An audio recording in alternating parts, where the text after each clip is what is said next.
Fala aí, eu sou o Luiz Otávio. Eu sou a Ana Cláudia, nós somos os dois faladores. E o tema de hoje é Jojo Rabbit. Vale o ingresso? E decepção. É muito legal.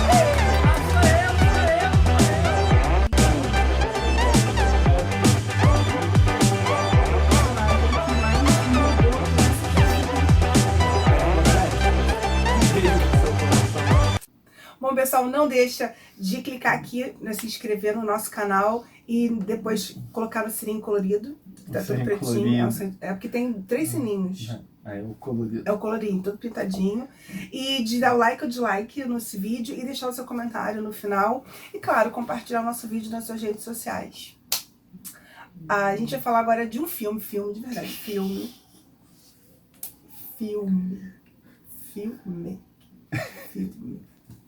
Explica por que disso. A gente acabou de gravar o Aves de Rapina. A gente viu os dois filmes no mesmo dia, né? A gente primeiro viu Aves de Rapina, depois a gente viu Jojo Rabbit. Assim, numa batida só, numa tarde só, tarde e noite, né? E aí a gente agora, enfim. Aí a Ana Cláudia tá. Por isso que a Ana Cláudia tá dizendo que agora a gente vai falar de um filme. Que filme? Filme. Que é Jojo Rabbit. Heil Hitler! I wish more of our young boys had your blind fanaticism. Did you know Jews can read each other's minds? But how would you know if you saw one? They could look just like us. Hi. Dá logo o Oscar pra esse filme, gente. Não, nem tanto, vai. Vamos contar a história primeiro. Assim, a história se passa na Segunda Guerra Mundial de uma forma intimista, porque se passa na perspectiva de um garoto de 10 anos de idade que é fanático pelo nazismo e por Hitler, e ele tem Hitler como um amigo imaginário dele. Toda a perspectiva... Que é o super-herói dele, né? Que é como se fosse o ídolo, né? O mito. É uma coisa, assim, pra ele fantástica. Ele acredita em todos esses valores do nazismo fortemente, assim.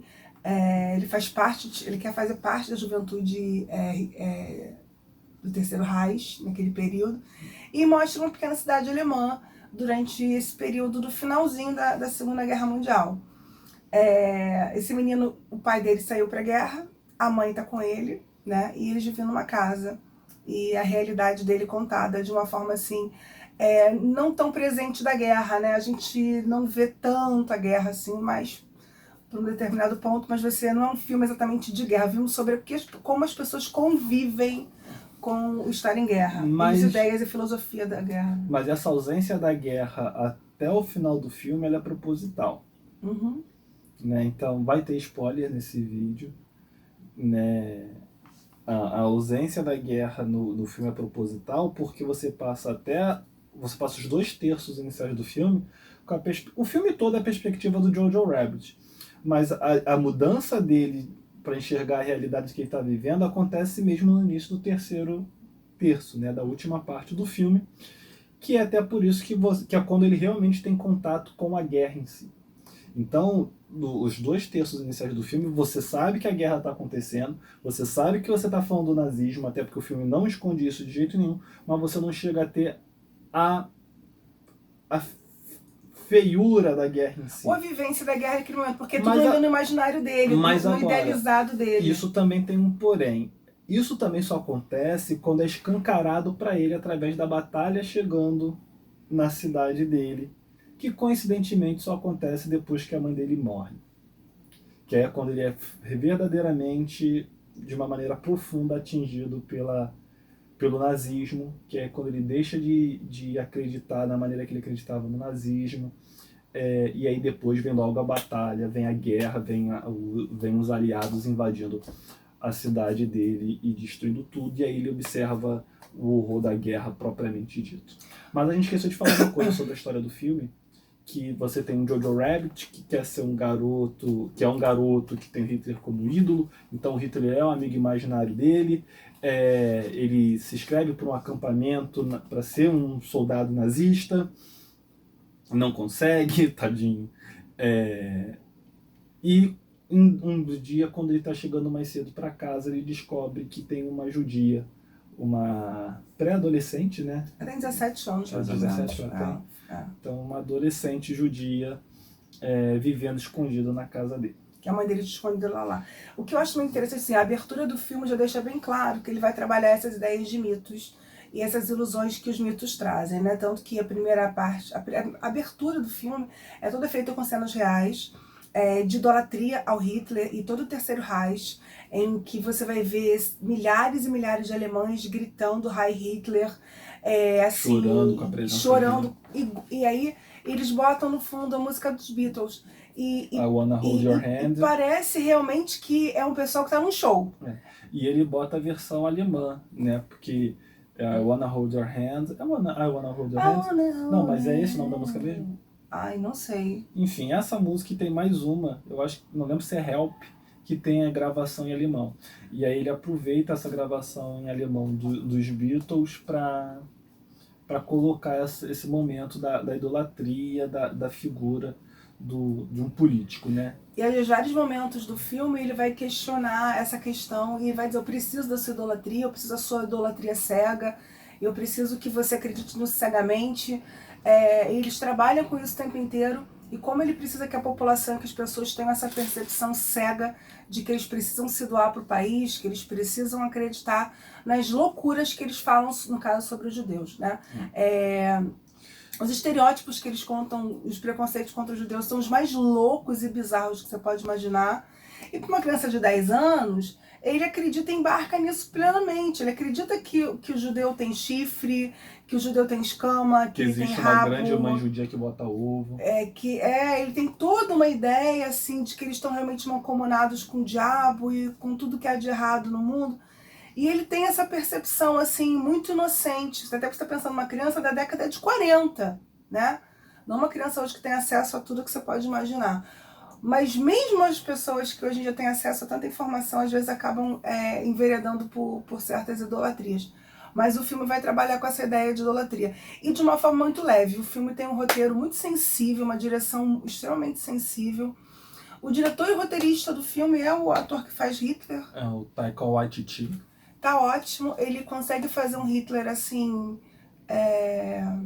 caricato. Tinha tudo para dar errado. A verdade é essa. Caricato. Porque o Jojo Rabbit é um livro, então até por isso o filme está concorrendo ao Oscar de melhor roteiro adaptado. Mas eu nunca li o livro, mas você transportar isso para a tela, você colocar difícil, assim, imagino que você tinha muito para dar errado. Mas ele consegue acertar muito a mão na figura que ele faz o Hitler, até porque, quer queira, quer não, é justamente a figura do Hitler que vai mostrar pra gente, pra quem não percebeu ainda, é o que vai deixar mais claro ainda como a visão do nazismo do garoto está mudando. E aí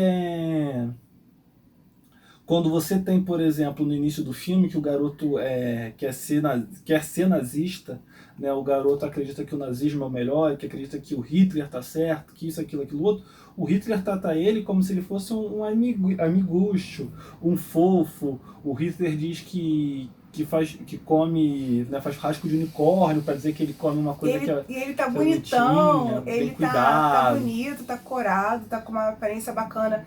E no final, depois que ele sabe que Hitler se mata, ele aparece morto com um tiro na cabeça. Ou seja, para ele, esse mito tá morto, tá morrendo. E não só isso, né? A partir do momento que ele começa a questionar o nazismo, o comportamento do Hitler começa a mudar com ele. Então aquele amigo imaginário que se torna só um amigo, né? Que é o bem dele, um companheiro, né? Que dá força para ele, que dá conselhos para fazer se sentir melhor. Conforme ele começa a questionar isso, esse cara começa a se tornar uma figura autoritária, uma figura exigente, uma figura bruta, uma figura violenta, né? E o Taika, ele consegue fazer isso tanto na direção quanto na atuação de uma maneira muito muito certinha, muito correta, sem escambar para o deboche, né, para o deboche. Isso eu acho que é um acerto muito grande do filme.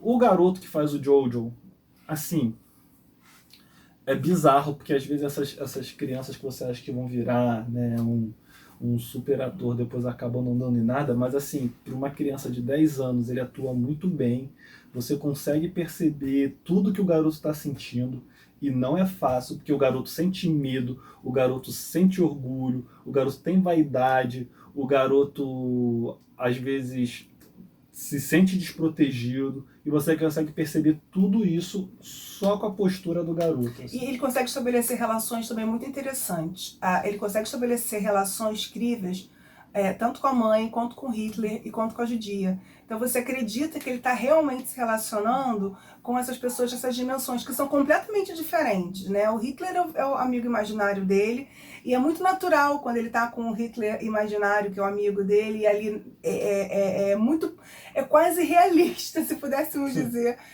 assim. Depois ele com a mãe, você sente que ele tem uma relação de mãe, né? Ele tem uma sintonia, essa palavra que eu queria, uma sintonia muito grande com os atores com quem ele interage. E com a menina judia também, que ele vai criando, porque no início ele não tem. Ele vai criando o relacionamento com ela passo a passo, a própria garota passo. não tem relação nenhuma com ele. Né? A menina também, eu achei assim que também concordo com alguns que disseram que, não sei se a mãe, esqueci o nome agora dela. Acho que a Scarlett merece, eu acho que até porque ela tem pouca participação, é bem pequenininha realmente a participação dela, mas acho que às vezes que ela apareceu estava muito bem. E é só tapa é só soco no estômago quando ela Ela fala. é uma mãe muito compreensiva, porque apesar dela não acreditar em nada daquele que aquele filho fala, que eu acho uma coisa muito bonita dela, que apesar dela não concordar com nada com que o filho sente ou percebe, ela não agride.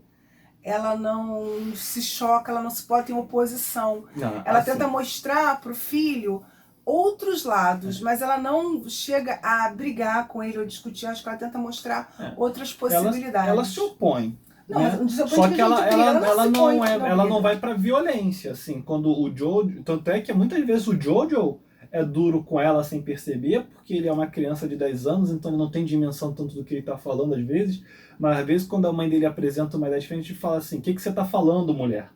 Né, assim, e ela de alguma maneira, ela consegue compreender, né, que ele tem 10 anos, que quer queira que não, ele está inserido dentro de um sistema, quer queira que não, o fato dela permitir que o filho se vista como um soldado nazista faz parte do próprio disfarce do que ela realmente é, né, porque ela é uma das que trabalha para derrubar o nazismo dentro da cidade dela. Até por isso ela é assassinada, e a cena que você descobre que a mãe está morta não é uma cena forte, não é uma assim, a morte dela não é construída.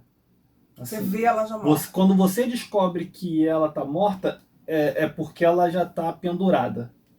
Né? E você só vê os pés dela com o sapato que você sabe que é dela, com a bainha do vestido da roupa que ela estava usando da última vez que ela apareceu.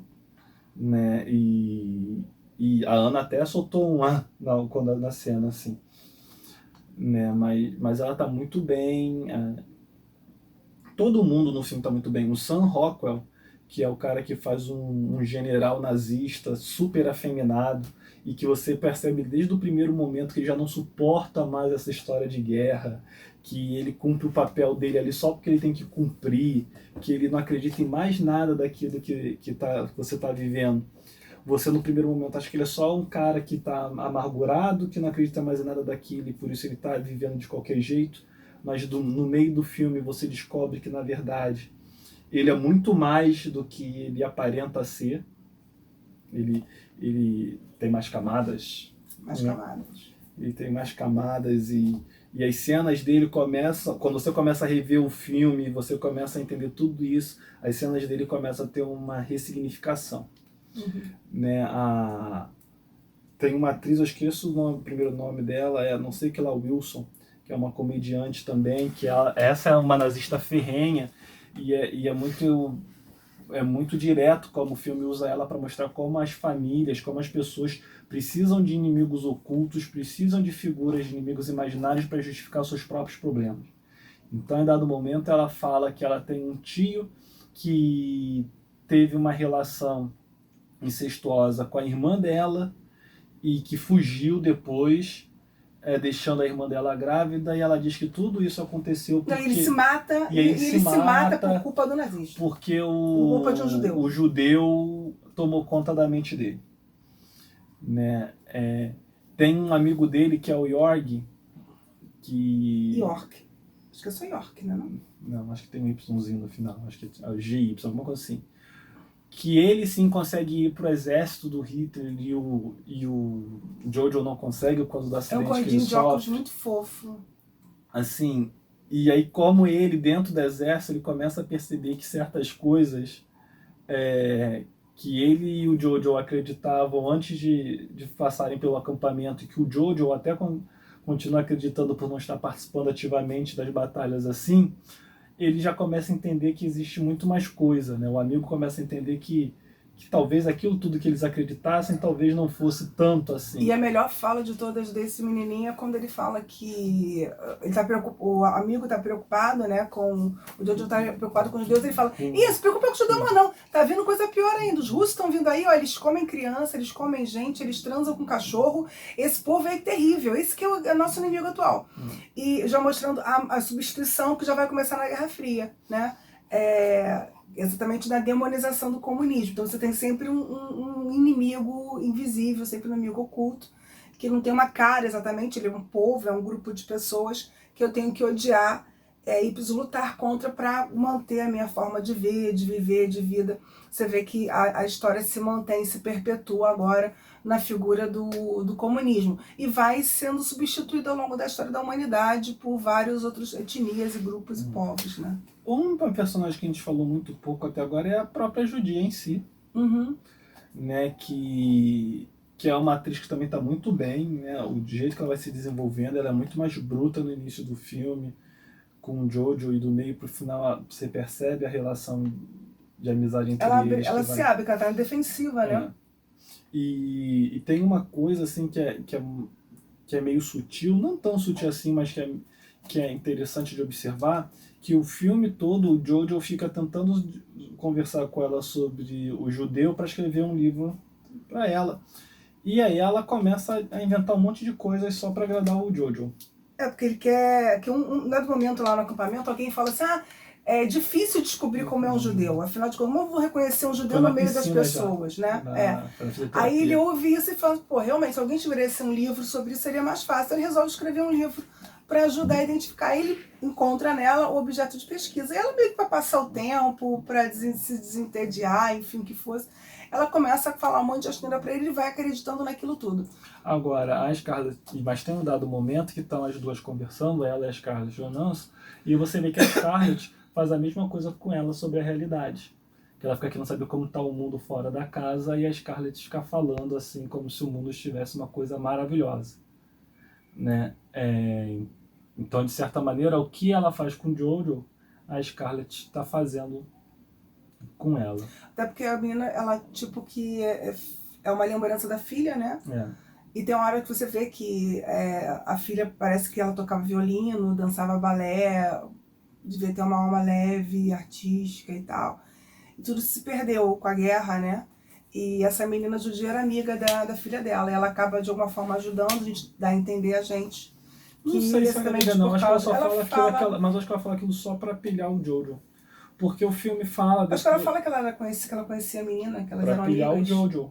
Não sei, porque ela fala em dado momento que, na verdade, a família dela foi levada pelo trem para os campos de concentração, ela ficou na casa de um amigo, aí esse amigo deixou ela na casa de um outro amigo, aí esse outro amigo deixou na casa de uma família amiga, ela passou por várias casas até chegar na casa da Scarlett. Não quer dizer que não fosse realmente. Eu acho que ela tinha uma idade compatível, até que ela sabia que fazia aniversário em maio, tanto que ela chuta a data, só que ela não lembra exatamente, ela fala primeiro, meu filho era 7.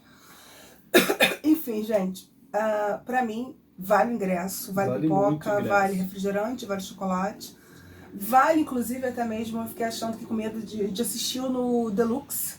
Tava na promoção, a gente assistiu. Ontem, dia 6, 7 de fevereiro, tava em promoção, assistindo no Deluxe, eu fui com gente, será que eu vou ficar com sono, vou deitar aqui? E inclusive assim, na sessão anterior do Rabo de Rapina eu não falei isso, mas a sala tava fedendo a poeira muito, fiquei passando mal.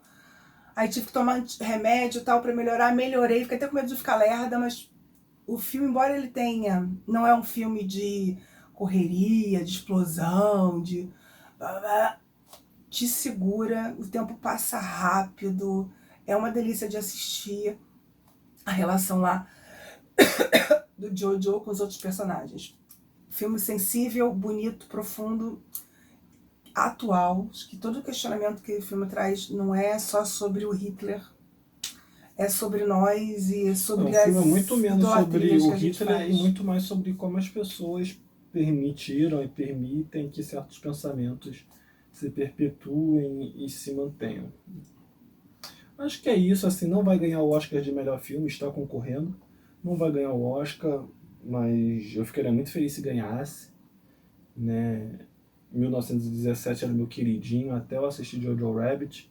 Não que 1917 não seja um filme muito bom, mas eu acho Jojo Rabbit é o tipo de filme que esquenta o meu coração. Oh, que lindo! Porque é um filme que ele é muito fofinho, mas por trás dessa fofura toda é pancada atrás de pancada, assim, é puxão de orelha atrás de puxão de orelha, assim. É o típico filme, assim, que a sessão acabou, ficou o cinema todo em silêncio. Não teve o burburinho de gente levantando, gente saindo, assim, o filme acabou e todo mundo em silêncio, só tentando digerir e compreender tudo o que aconteceu. Não que o filme em si não seja complexo, não seja um filme difícil de entender, mas a mensagem dele é uma mensagem dura. É isso aí, gente. Então não deixe de deixar seu comentário. Não deixe de deixar lá. Deixe seu comentário aqui com a gente. Fala o que você achou, se você assistiu, se você não assistiu, se você quer ver, se você já viu. Sua opinião, se ele é ou não é o seu favorito pro Oscar. E Falando em Oscar, não se esqueça que a gente vai tentar fazer uma live sobre o Oscar durante o Oscar, nesse domingo, né? Então fique esperto aí que se tudo der certo vai sair essa live. E é isso, valeu, até a próxima. tchau, tchau.